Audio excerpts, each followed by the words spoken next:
मुझे तकलीफ़ होती है जब मेरी माएँ, बहनें, बुज़ुर्ग, यंगस्टर्स, बच्चे गड्ढे में चलते हैं। हमारे एक साथी बैठे हैं सामने, उनके घर के पास ही का मामला है ये, जहाँ ग्रैंड मरकज़ और कब्रिस्तान है, वो एरिया में इतने गड्ढे हैं कि लोग गिर जाते हैं।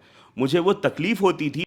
मानगो में पहली बार नगर निगम का चुनाव होने जा रहा है और इस चुनाव में हमारे साथ पहले इंटरव्यू देने जा रहे हैं जिब्रान सिद्दीकी, जो कि वार्ड नंबर 2 के प्रत्याशी है।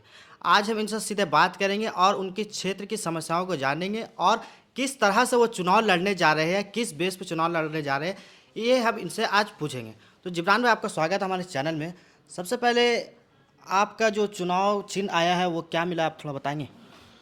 बहुत शुक्रिया आपका इंटरव्यू के लिए, अपना समय निकालने के लिए।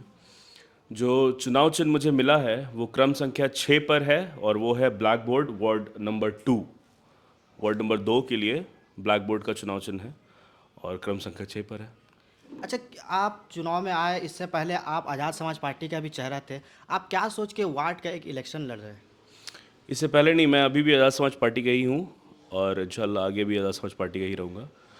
और जब मैंने आज़ाद समाज पार्टी में रह करके जब अनेकों आंदोलन हम लोगों ने किए, अनेकों मतलब अलग अलग जो परेशानियां हैं वो परेशानियां नगर निगम को गिनाई और डीसी तक हम लोगों ने परेशानियों को पहुंचाई, तो कहीं ना कहीं हमें ऐसा लगा कि हमारा जो पावर है, मतलब ओहदा नहीं होने के कारण वो परेशानियों को अनदेखा किया जा रहा है और अनसुना किया जा रहा है, जिसकी वजह से वो काम हो नहीं पा रहा वक्त पर।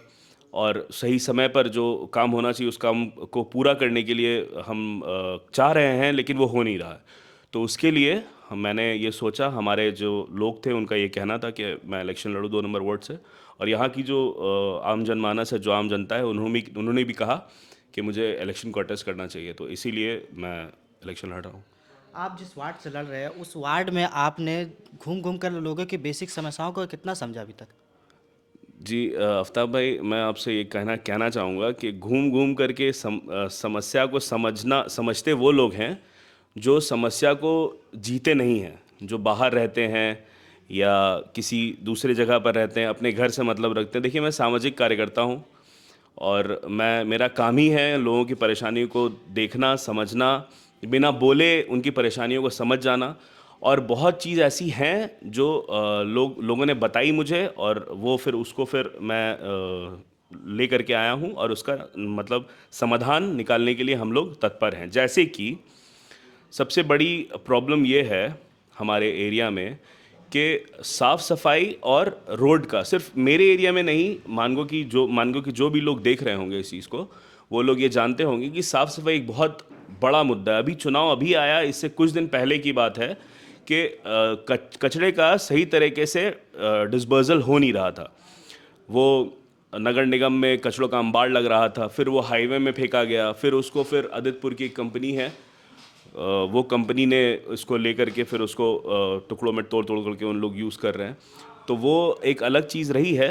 लेकिन जो इसके अलावा जो चीज़ है, कचरा और पानी से रिलेटेड, इसके अलावा जो चीज़ है, एक बहुत बड़ा मामला रहा है और मामला है करियर काउंसलिंग का। यंगस्टर्स के लिए करियर काउंसलिंग की सुविधा उपलब्ध नहीं है, लाइब्रेरी की सुविधा उपलब्ध नहीं है कहीं पर भी।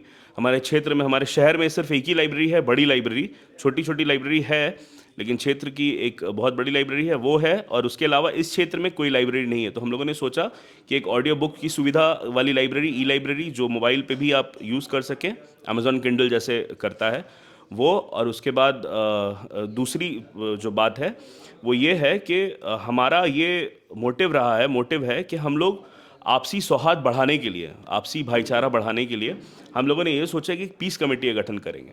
पीस कमेटी का गठन किस तरह करेंगे कि एक नुमाइंदा हमारे यहाँ से होगा और एक नुमाइंदा दूसरे तरफ से होगा, ताकि जो भी परेशानियाँ रहेंगी वो दोनों एक साथ मिल बैठ करके उस परेशानियों का निष्पादन करेंगे। और अगर मैं बात करूं तो सबसे बड़ा मुद्दा वो है डॉक्यूमेंटेशन और एसआईआर का। मैंने इससे पहले वाले भी इंटरव्यू में मैंने एक पत्रकार महोदय को मैंने कहा कि एसआईआर सबसे बड़ा मुद्दा है हमारे लोगों के लिए, क्षेत्र के जनता के लिए। तो सारे वार्ड कमिश्नर्स जो भी होंगे, जो भी कॉरपोरेटर्स होंगे, जो भी पार्षद होंगे, उनका सिर्फ ये होना चाहिए मोटिव कि एक भी इंसान, एक भी बंदा उसमें छूटना नहीं चाहिए। वो उनकी जिम्मेदारी होगी कि एक भी बंदा उसमें से छूटे ना। तो ये है। उसके बाद बहुत सारी सरकारी योजनाएं हैं जो एक वार्ड पार्षद की जिम्मेदारी होती है, वो एक एक जनमानस तक, एक घर घर तक पहुंचाने की, चाहे वो बुज़ुर्गों के लिए हो और यंगस्टर्स के लिए हो, लेडीज़ के लिए हो, मैया सम्मान योजना जैसे हो गया, एम्प्लॉयमेंट जनरेशन की योजनाएं हैं। वो सारी योजनाओं को मैं कोशिश करूंगा कि घर घर तक लाने की हम लोग लाने में सहायता करें। अच्छा, जब इस वार्ड का लिस्ट जारी हुआ तो मैंने देखा इस वार्ड में कई ऐसे दिग्गज नेता है और कई प्रत्याशी है, जो बड़े चेहरे भी इस वार्ड में शामिल है, जो आपके अगेंस्ट में लड़ रहे हैं या मानिए आपके कॉम्पिटिटर है। तो उन सबको आप कहाँ देखते हैं और उनका मुकाबला कैसे करेंगे आने वाले दिनों में? देखिए, मुकाबले में कोई नहीं है, मुकाबले में सिर्फ मैं हूँ। नहीं, 10 से ज़्यादा लोग हैं, और प्रत्याशी है। वो आपके नज़र में होंगे, मेरे नज़र में मैं सिर्फ लड़ रहा हूँ। क्योंकि अगर मैं उनके बारे में सोचने लगूँ और उनके बारे में बात करने लगूँ तो फिर मेरा समय उधर जाएगा। तो मैं ये चाहता हूँ कि मैं अपना जो मोटिव है, जो मेरा जो विज़न है, वो लोगों तक पहुँचाऊँ और लोगों तक जा करके, लोगों के पास जा करके उनकी परेशानी को सुनूं। और जो चिन्ह है हमारा ब्लैक बोर्ड, उस ब्लैक बोर्ड पे नोट करूं और नोट करके उसका निष्पादन करूं। बाकी लोग हैं चेहरे, आप जैसे कहा, जैसा आप लोगों ने आपने कहा, तो ये अच्छी बात है कि वो यहाँ पर आए हैं। मैं उनका स्वागत करता हूँ और मैं ये आशा करता हूँ कि आने वाला जो समय होगा वो भी यहीं पर रहेंगे, अगर वो चाहे वो जीते चाहे हारे, और वो ये रह करके मेरे साथ। क्योंकि मुझे ये उम्मीद है कि जनता का जिस तरह से रुझान आ रहा है कि मेरी जीत होगी इंशाल्लाह। तो मैं ये कहना चाहूँगा कि उसके बाद भी वो यहाँ रहें और रह करके परेशानियों को मेरे साथ मिल करके, मैं अपने भाई की तरह उन्हें रखना चाहता हूँ, और रख करके हम लोग सब मिल करके एक साथ परेशानियों का निपटारा करेंगे। आपके पापा भी किसी और पार्टी में, आप किसी और पार्टी में है, तो क्या आपके पापा का समर्थन मिल रहा है आपको? पार्टी तो अलग अलग हो सकती है, विचारधारा हम लोगों की सेम है कि विचारधारा की लड़ाई यही है कि जिसकी जितनी संख्या भारी उसकी उतनी हिस्सेदारी। तो ये विचारधारा को लेकर के हम लोग चल रहे हैं। तो इस चीज़ को लेकर के उन्होंने भी अपनी माजी में बहुत सारे चीज़ों को उठाया, हम लोग उठाया। खैर मैं वहाँ तक नहीं जाना चाहूँगा, बस ये कहना चाहूँगा कि जो जिसकी जितनी संख्या भारी होती है उसकी उतनी हिस्सेदारी बनती है। जैसे अगर आपके घर में 10 लोग हैं और मेरे घर में 2 लोग हैं, तो अगर 2 रोटी मैं आपको दूं और 2 रोटी मैं अपने लिए रखूं तो ये बराबरी नहीं हुई। आपके घर में अगर 10 लोग हैं तो आपको 10 रोटी मिलनी चाहिए, मेरे घर में 2 लोग हैं तो मुझे 2 रोटी मिलनी चाहिए। बस इसी तरीके से ये जो टर्म है ये काम करता है, जिसकी जितनी संख्या भारी उसकी उतनी हिस्सेदारी। तो इसी को लेकर के वो भी काम करते हैं, मैं भी काम करता हूँ, मेरे भाई भी काम करते हैं, और हम लोग सब इस चीज़ को लेकर के प्रतिबद्ध हैं कि ये जब तक बहुजन समाज एक नहीं हो जाता तब तक हम लोग लड़ते रहेंगे। जैसा कि मैंने आपको बताया था कि ये पहला नगर निगम चुनाव है जो मानगो में होने जा रहा है, यानी कि मानगो की जनता को तीसरे मत का पहला बार अधिकार मिला है और जनता उसका अपना प्रयोग करना जानती है। तो आप पर 2 नंबर की जो वार्ड की जनता है वो कैसे भरोसा करेगी, किस बेस पे भरोसा करेगी? ये पहला बार है। जी बिल्कुल बिल्कुल, बहुत अच्छी बात आपने कही। मैंने इसी सवाल के लिए मैंने ये रखा था, मुझे लग रहा था कि आप इस तरह का सवाल करेंगे मुझसे। ये एक एप्लीकेशन है, ये है, आप पढ़ेंगे कब का एप्लीकेशन है ये तो 2024 का है। 2024 का। कब का है?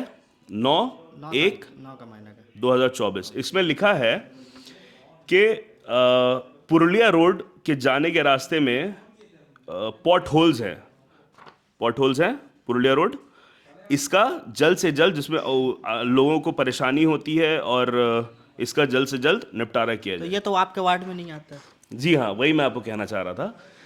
मैं अपने वार्ड से रिलेटेड जो परेशानी है वो तो मैं उठाता ही हूँ। उसका जो आपने वार्ड की बात करी, तो ये मेरे वार्ड का है।